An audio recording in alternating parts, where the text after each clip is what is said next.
Welcome back to the channel, and today we are diving in some of the latest information released about the upcoming Trailmakers update, including the actual official launch date, but even some other surprisingly significant parts. I thought we already saw the most significant parts of the update, but as you can see right here, there's some kind of wild things happening with Trailmakers in the Spacebound update. So this is probably the coolest one all of this is cool. It's basically about the new weapons and fighting capabilities that are coming with this update. And we have this shield generator, the energy shield, which you can see in action right here. An interesting thing about this is actually two energy shields. The energy shield generates a half dome. So if we look, oh, do you hear that sound too, by the way? Look at that. See, now you can see it got destroyed one half at a time, but listen to the sound. So you hear that like slowly increasing little tinking sound. So that is your damage, an auditory damage indicator. I guess the higher that gets, the more damaged your shield is going to be. And then as you can see here, we also get our shields, they regenerate after a significant amount of time.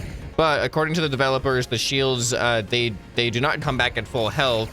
They come back at a damaged state and they still have to regenerate that health back. So if you shoot the shield right after it comes back like this, then it'll be able to get damaged or destroyed pretty quickly. So here we have a first person view. The shields are activated, as you can see, by a button. You can see we have no shields on right now, but then as soon as he starts engaging in combat, he activates his shield, so you can turn it on and off if you want to.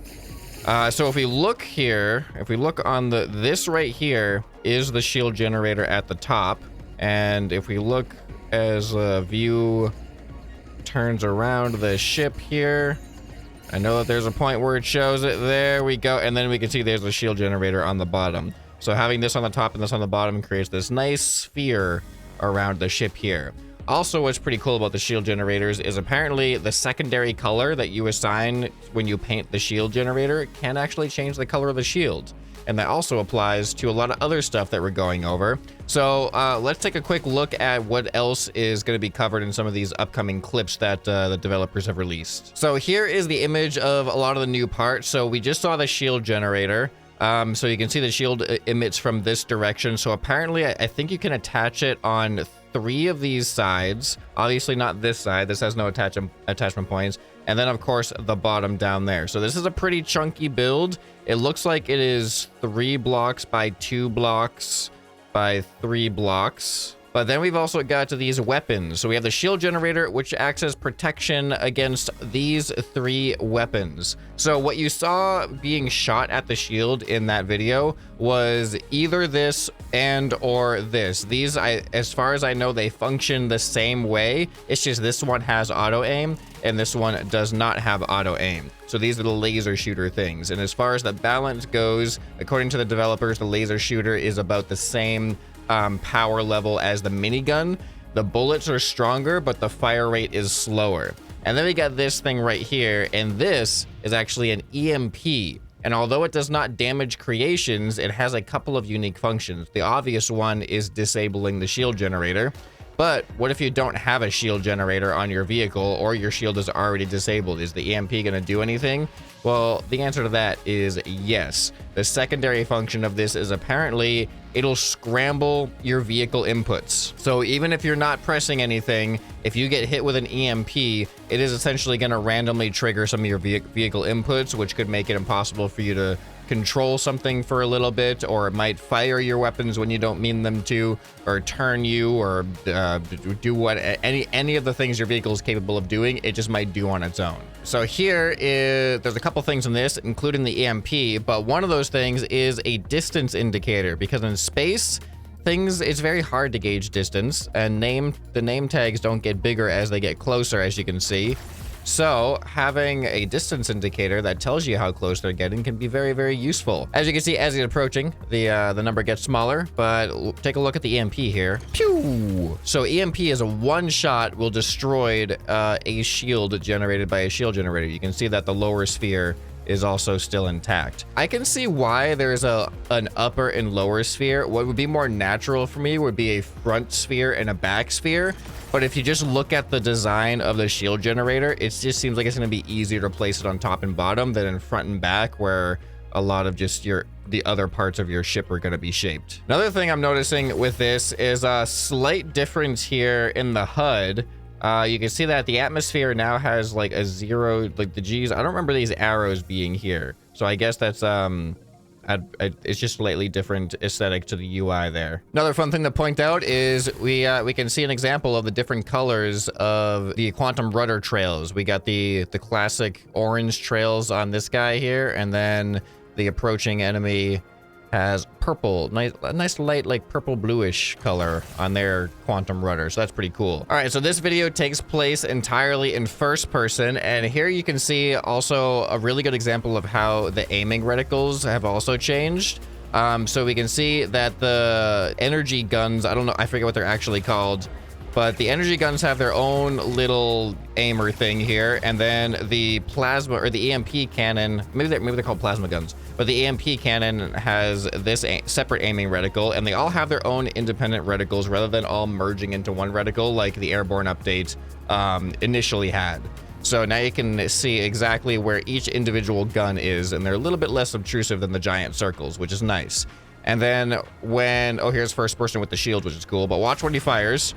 You can see down here, we have the energy level of our plasma cannons. I'm just going to call them plasma cannons. I don't know if that's actually right, but it makes the most sense right now for me. And, oh, there was also, that was actually interesting. I haven't actually seen that yet. So the EMP got fired, and you can see the EMP gun. It's really hard to see because the overlay, or the cockpit was kind of blocking the view there. But it shows a charge for the EMP. Let's see if we get it. There we go.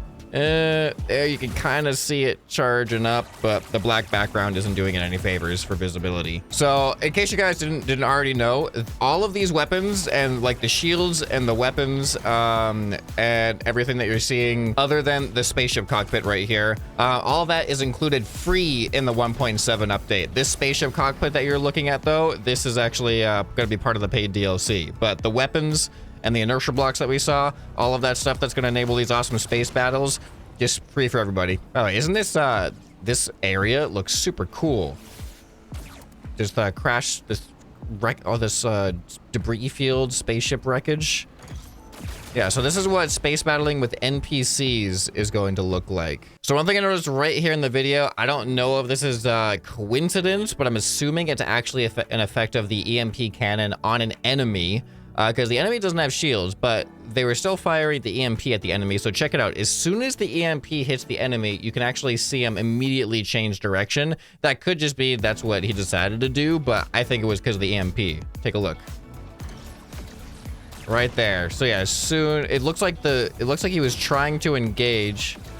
Yeah, that looks like it's an EMP result because it looks like he's shooting, trying to engage, and he has to stop shooting because of the EMP, and he just gets turned out of the way. So I think that was all the EMP doing all that work there. So that's kind of useful because if you're getting shot at and then you shoot them, then their guns are no longer going to be working as intended too.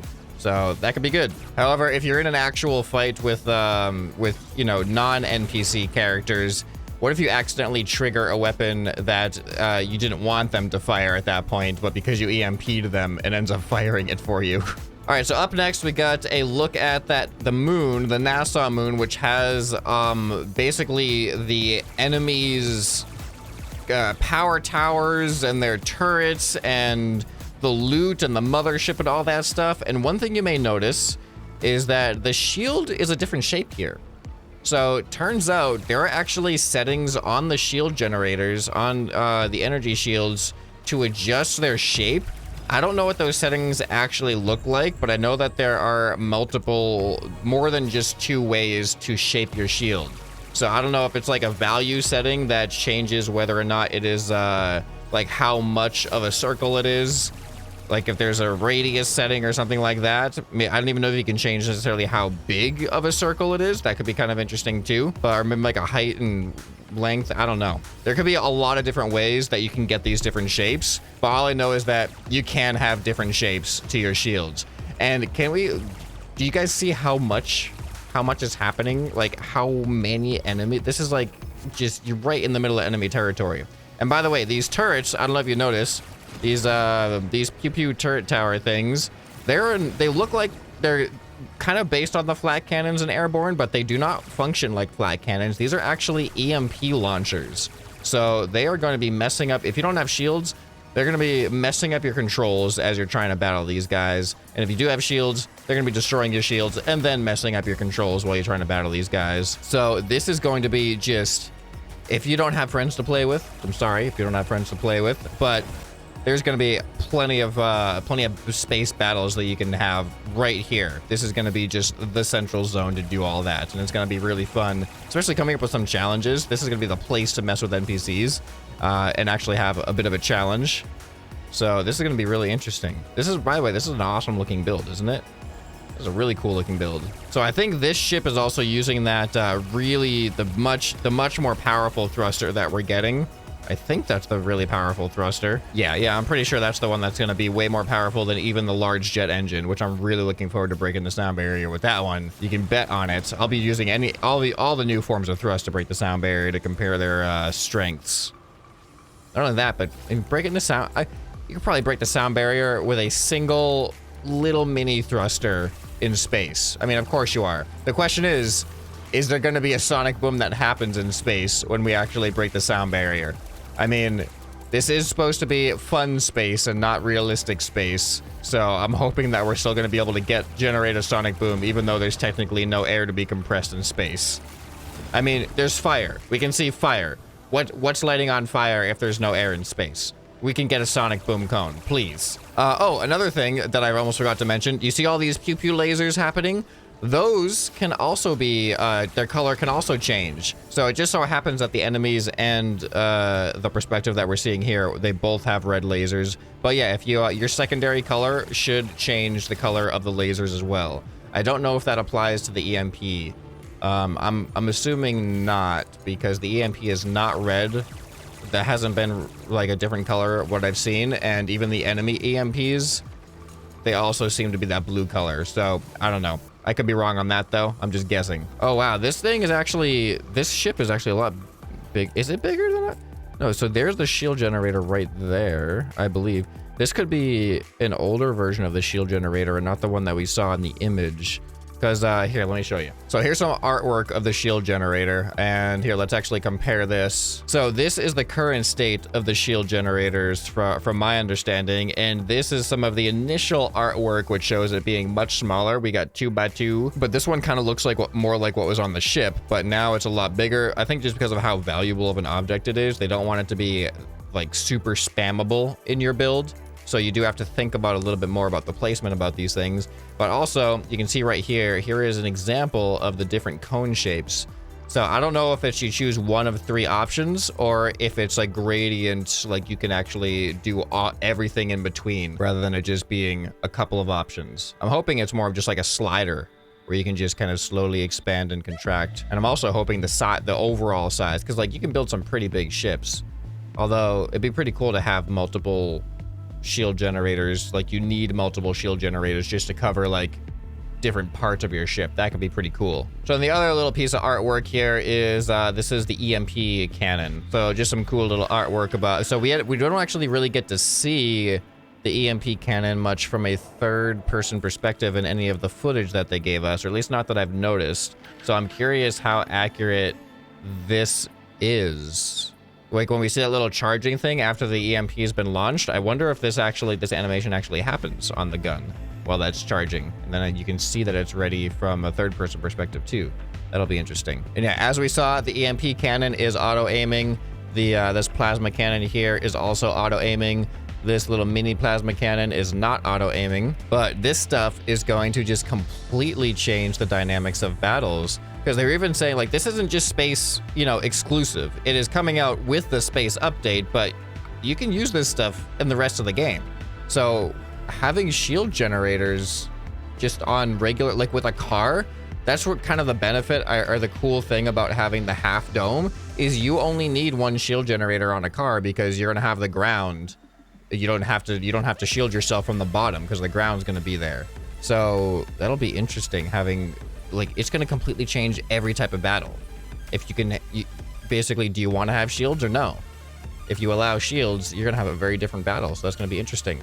And from what I heard, the shields only block projectiles. They do not block physical impacts or anything like that. So they're not going to be this physical thing around you stopping you from hitting people or getting hit. So theoretically, you could probably get dynamite through a shield, since it's not like a weapon projectile. So yeah, this update, like I already thought we saw all the best stuff from the update, but they've been holding out on us with this shield generators and these EMPs and stuff. So this is just stuff I never imagined that was going to ever be in the game. So if you guys have any ideas that you'd like to see, then let me know down in the comments below. And oh, almost forgot the launch date. I promised a launch date for you guys. So they've officially announced it. The launch date is going to be for everybody on October 31st. There's also some exciting news. You will see some content on the channel leading up to them. The devs have challenged me and Yuzi once again to a creators versus devs battle, which I think is going to be occurring on Wednesday, the 25th. I believe. So be on the lookout for that. I'll probably be uploading my own edit of that on my channel after Wednesday, because obviously I got to record it first with them. But I don't know if they're going to be streaming it live or how it's going to be going yet. I don't have all the details, but I just know that we're going to be fighting the devs in space on the 25th. So I'm super excited to get some earlier access to that and show you guys a little bit about what's going to be going on from my own perspective. So yeah, if you guys have any suggestions that you'd like to see, because I'm gonna be in here pretty soon, then let me know down in the comments below, and maybe it'll inspire something. If you guys enjoyed this video, you'll probably enjoy some more that you can find right here on the end screen. Hope this video has earned your subscription. Anyway, this has been ScrapMan, and I'll see you next time. Bye.